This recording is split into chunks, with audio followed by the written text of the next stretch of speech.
Ano ang tinaguro ng the smallest province in the Philippines? Bailanderia. Ang hirap naman yan. Yung pinakamaliit na probinsya.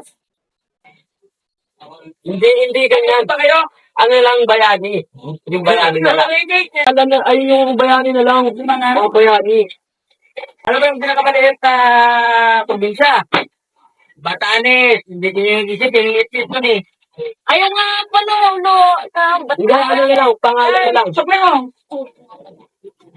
Ba't yun na yung siguro? Hindi mo siya. Hindi, ano na pa. Hindi, totoo ko eh. Hindi, yung ano na lang. Yung sa mga bayani na lang. Eh, pang nagano Sa bayani na lang. Sige. Bayani pala.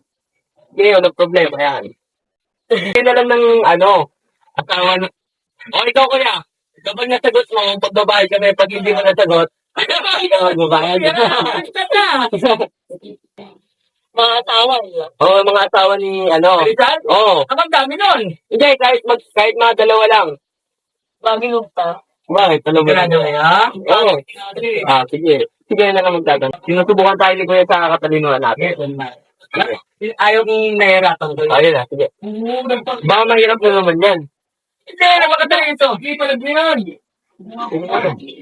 Anong endangered private? Hindi.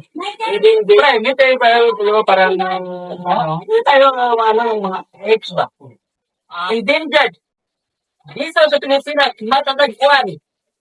Malingit. Malaki mata. Ay, endangered.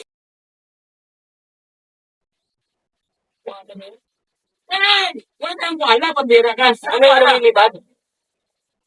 Hindi, tumatalon. Ay! Wait lang, kuya, wait lang. Ano tayo tumatalon? Bakit tumatalon yan? O, kangaroo. Hindi, ang gano'n. Ano ba? Di maliit. Yung ano ngayon. Yung mga nito.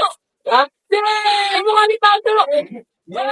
Yung malaki mo. Oo, ay, tarsier.